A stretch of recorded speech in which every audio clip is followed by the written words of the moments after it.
হযরত ইসমাঈল নামাজের পাটি পেতে 2 রাকাত শুকরানা নামাজ আদায় করেন। আল্লাহ পাকে তার হাত পেতেছেন, মালিক আমাকে তেল ধার দেইনি বলে আমি দুঃখিত নয়, আমি আপনার শুকরিয়া জ্ঞাপন করি।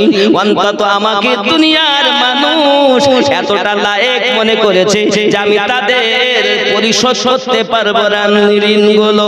কারণ যারা আশিক হয় তাদের বিভিন্ন প্রকারের পরীক্ষা দিতে হয়। হে যুবক আমার, এই প্রসঙ্গে একটুখানি হটে গিয়ে আপনাদেরকে বলি, আমার বসে পাক রাদিয়াল্লাহু তাআলা আনহু ছোটবেলায় রাস্তা দিয়ে হাঁটতেছেন, হঠাৎ একটা আওয়াজ আসতেছে, হে আব্দুল কাদির আপনি বড় হয়ে মেহবুব হবেন না আশিক হবেন। আওয়াজ শুনছেন, আশিক হবেন না মেহবুব হবেন। তো উনি বাড়িতে গেছেন, যে মাকে বলছেন, মা আমি বড় হয়ে কি হব, আশিক হব না মেহবুব হব? মা জননী বলছেন, বাবা আব্দুল কাদির অমুক জায়গাতে, ওই জায়গায় চলে যাও, রাস্তার মাঝে একজন রয়েছে, একটা পাগল মানুষ দেখতে পাবে, তার কাছে গিয়ে জিজ্ঞাসা করো তুমি আশিক হবে না মেহবুব হবে বড় হয়ে। টুক টুক টুক টুক করে চলে গেলেন তিনি, যাইয়া দেখেন নোংরা জায়গায় উনি বসে আছেন, কাজ একটাই, আল্লাহু আল্লাহু আল্লাহু। পাগল না, আমি গসপাকে জিন্দেগি তুলবো না, আমি তুলবো এদিকে, কিন্তু খালি বোঝানোর জন্য আশিক আর মেহবুবটা কেমন এটি একটুখানি বোঝানো। আব্বাজি আমার খুব ভালো করে বুঝুন, উনি চিন্তা করছেন এই জায়গাতে কেন মানুষ আল্লাহু আল্লাহু করে। আয় আল্লাহর বান্দা, আপনি বলুন আমি আব্দুল কাদির বড় হয়ে মেহবুব হব না আশিক হব? উনি বলছেন কালকে এসো। কাল বাড়ি চলে গেছেন, পরের দিন এসে দেখছেন জায়গাতে নাই। জিজ্ঞাসা করছেন পাশের লোককে, কোথায় গেলেন ইনি? জানেন না তো মারা গিয়েছে। কি হয়েছে? ইন্তেকাল করেছে, রেহালাত করে গেছে, দুনিয়াতে নাই। কোথায় তাকে দাফন করেছেন? তা বলতে পারো না, দাফন কি করবে? দেখেন ওই ময়দানে ফেলানো আছে, চিল কাকে তাকে নুচে নুচে খাচ্ছে। যা হযরত আব্দুল কাদের জিলানী রাদিয়াল্লাহু তাআলা আনহু উনি টুকটুক করে এগিয়ে গেলেন, যাইয়া দেখতেন সত্য লাশকে আপনাকে না, চিল কাকে আপনার নুচে নুচে আপনার টুকরে টুকরে খাচ্ছে, এমন কি কুত্তা পর্যন্ত তাকে কি কামড়ে কামড়ে তুলে নিচ্ছে। বাবা হযরত আব্দুল কাদের জিলানী রাদিয়াল্লাহু তাআলা আনহু এই হালাত দেখেন, উনি যাওয়ার সাথে সাথে কাক চিলগুলো দূরে সরে গেল, কুত্তা দূরে সরে গেল। বাবাজি আমার উনি জিজ্ঞাসা করে, এ মারদে খোদা,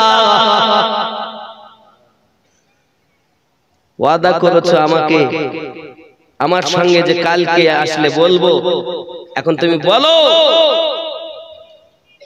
আমার সঙ্গে কেন ধোঁকা দিলে? ওই নুচি হুই লাশ ঠুকে ঠুকে খাওয়া দেহ থেকে আওয়াজ আসতেছে, আব্দুল কাদির তোমার প্রশ্নটা কি বলো? উনি বলছেন আমার প্রশ্ন হলো এটা যে আমি বড় হয়ে মেহবুব হব না আশিক হব? লাশ থেকে আওয়াজ আসতেছে, আব্দুল কাদির আল্লাহ ওয়ালারা কখনো ওয়াদা খেলাফ করে না আব্দুল কাদির। তবে জেনে রাখো আব্দুল কাদির, মেহবুব যদি তুমি হও, সমাজের মানুষ তোমাকে আপ্যায়ন করবে, তোমার কদমের পান ধুয়ে পানি ধোয়া পানি তারা পান করবে, আপ্যায়ন করবে, যত্ন করবে। যেমন দুলহা যেমন বর গেলে তার সমস্ত রকমের আবদার পূরণ করে মানুষেরা, তদ্রূপ তোমার সমস্ত আশা তারা পূর্ণ করবে। এটা হলো মেহবুবের কাজ। আর আশিক দেখতেছো, আমি হলাম আশিক, দেখো আমার কাফন পর্যন্ত জুটিনি, আমাকে মাটি পর্যন্ত দেইনি, দেখো আমাকে জানাজার নামাজ পড়িনি, আমাকে পাগল মনে করি তারা এই ময়দানে ফেলে গেছে। আমি হলাম একজন আশিক, দেখো আমার দেহকে চিল আর কাকে ঠুকে ঠুকে খাচ্ছে, কুত্তা পর্যন্ত আমার দেহটাকে খাচ্ছে। এ হলো আশিকের হালাত। মেহবুব হওয়া অনেক ভালো, আশিক হলে এমন হবে। গাউসে পাক বলেন যদি তাই হয় আমি মেহবুব তো হব, পাশাপাশি আমি আব্দুল কাদের আশিক হয়ে দেখাবো। সুবহানাল্লাহ। यानी के पृथ्वी सरजमीने आशिक होते গেলে খুব কষ্ট ভোগ করতে হয়। ঠিক এই রূপ হালাতে দাইয়া সরকারে আহলে সুন্নাত ইমাম আহমদ আদা খান ফাজলে বেরেলভী আলাইহি रहमत রিদওয়ান বলেছে आए इश्क तेरे सदके जलने से छूटे सस्ते जो आग बुझा देगी वो आग लगाई है। अल्लाहुम्मा सल्ली अला सय्यदना मारा তোমায় ছাড়া ভালো লাগে না, আমরা তোমার আশিক দিওয়ানা, যেতে চাই সোনার মদিনা ইয়া রাসূলুল্লাহ। সুবহানাল্লাহ। কালীগঞ্জে ভালো লাগে না, ডেকে নাও সোনার মদিনা ইয়া রাসূলুল্লাহ, লা ইয়া রাসূলুল্লাহ ইয়া হাবিব নবীজি তুমি না এলে কে বাদ জানতো খোদা কে বলে। নবী গো তুমি না এলে কে বাদ জানতো খোদা কে বলে। আপনি এসে দিলেন নবী, আপনি এসে দিলেন নবী স্বয়ং খোদার ঠিকানা, তোমায় ছাড়া রইতে পারি না ইয়া রাসূলুল্লাহ ইয়া হাবিব লা ইয়া রাসূলুল্লাহ ইয়া হাবিবাল্লাহ। স্বামী ইসমাঈল নামাজের পাটিতে দোয়া চাচ্ছেন আল্লাহ পাকের দরবারে। অনেকক্ষণ ধরে দোয়া করার পরেতে উনি আপনার কিনা বিছানায় আপনার নামাজের পাটিতে ঘুমিয়ে পড়েছেন। আর যেই না ঘুমিয়ে পড়েছেন হঠাৎ আমার দয়াল নবী স্বপ্নে দিদার দিয়েছে। যুবকরে পৃথিবীর সরজমিনে যদি কেউ আমার রাসূল পাককে দেখে নেন সত্যই সে আমার নবীকে দেখেছেন, কারণ শয়তানের ক্ষমতা নাই আমার রাসূলের চেহারা ধারণ করতে পারে, পৃথিবীর সকলের রূপ ধারণ করতে পারে, আমার আপনার নবীর রূপ ধারণ করার ক্ষমতা ইবলিসকে আল্লাহ দেননি। সুবহানাল্লাহ সুবহানাল্লাহ। যে নবী দেখেছে সত্যই সে নবী দেখে নিয়েছেন। আর রাসূল কারীমের জিয়ারত যাদের হয় তারা কি আমাদের মতো সোর? হ্যাঁ, অত সহজ? আব্বাজি আমার সোনা মানিকের উনি আপনার স্বপ্নের মাধ্যমে দিদার দিয়েছেন।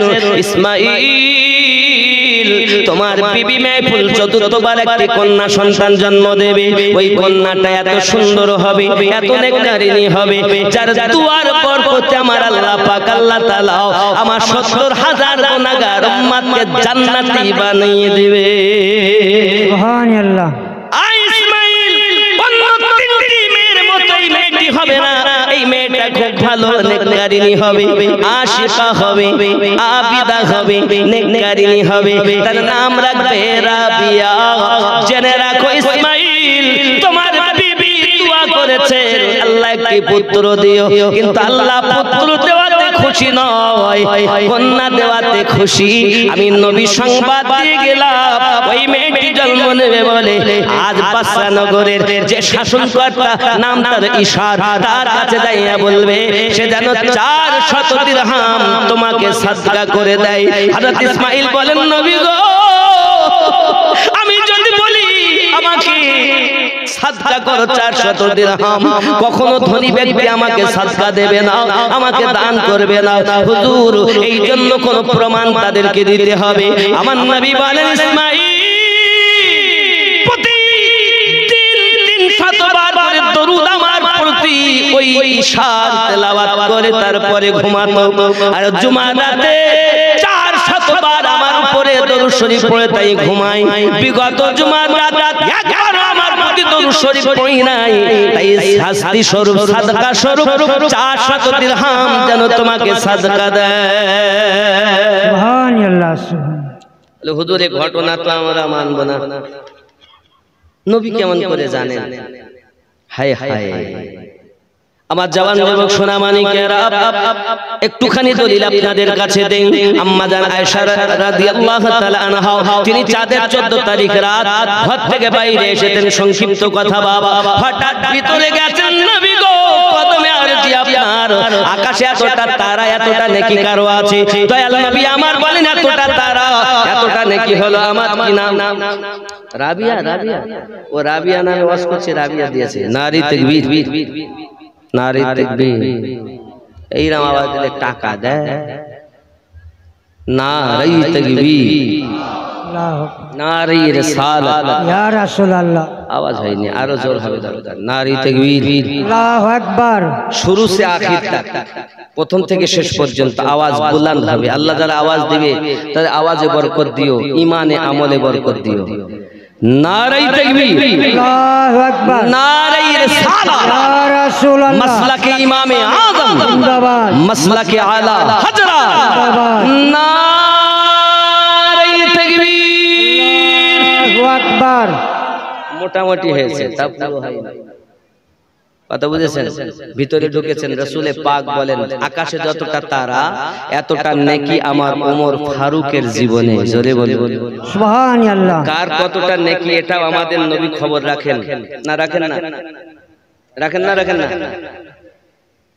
চিন্তা করছেন আম্মা জান, সবই যদি ওনার হয় তা আমার আব্বার কই? দয়াল নবী আমার সবই জানেন। হায় হায়, উনি বলছেন আয় আয়েশা, আই হুমায়রা, তোমার পিতা আবু বকরের এক রাতের নেকি আর আমার ওমর ফারুকের সারা জিন্দেগি নেকি, তবুও তোমার আব্বা আবু বকরের নেকির পাল্লাটাই ভারী। সুবহানাল্লাহ। হায় হায়, আপনি আমি যদি দরুদ পড়ি, আমার নবী নিজে শোনেন, দেখেন। বাবাজি এমন কি ওই দরুদ গুলো নিয়ে ফেরেশতারা রাসূলে পাকের দরবারে পৌঁছিয়ে দেন। তিনটি বর্ণনা। দরুদ পড়লে নবী শুনতে পান, আবার ওই দরুদ যখন পড়েন নবী স্বয়ং উপস্থিত। নবী উপস্থিত না অনুপস্থিত? সরকার আলা হযরত বলেন প্রত্যেক ইমানদারের ঘরে যেমন আলো জ্বলে, আমার নবী ইমানদারের ঘরে আলোর মতো জ্বলছেন। এই ঘরটা সম্পর্কে উনি কি বুঝাতে চেয়েছেন? আল্লাহ পাক কোরআন শরীফে বলছেন আন-নাবিয়্যু আওলা বিল মুমিনিনা মিন আনফুসিহিম, প্রত্যেক মুমিনের জানের থেকে আরো নিকটে নবী। সুবহানাল্লাহ। কথা কি বুঝতেছেন? রাগ করছেন না? হযরত ইসমাঈল স্বপ্ন যখন দেখে এই কথা বললেন, এমন সময় নবী পাক সাল্লাল্লাহু আলাইহি ওয়াসাল্লাম বলেন 400 দিরহাম সদকা করতে বলবে। আই ইসমাঈল শুনে রাখো, এই দরুদ পড়ার খবর আমি জানি আর সে জানে। নবী উপস্থিত, আপনি দরুদ পড়ছেন কিন্তু নবীকে দেখছেন না, কিন্তু নবী আপনাকে দেখছেন। সুবহানাল্লাহ। আপনি নবীকে দেখছেন না কিন্তু নবী আপনাকে দেখছে। এই জন্য আল্লাহর হাবিব সাল্লাল্লাহু আলাইহি ওয়াসাল্লাম বলেন দরুদ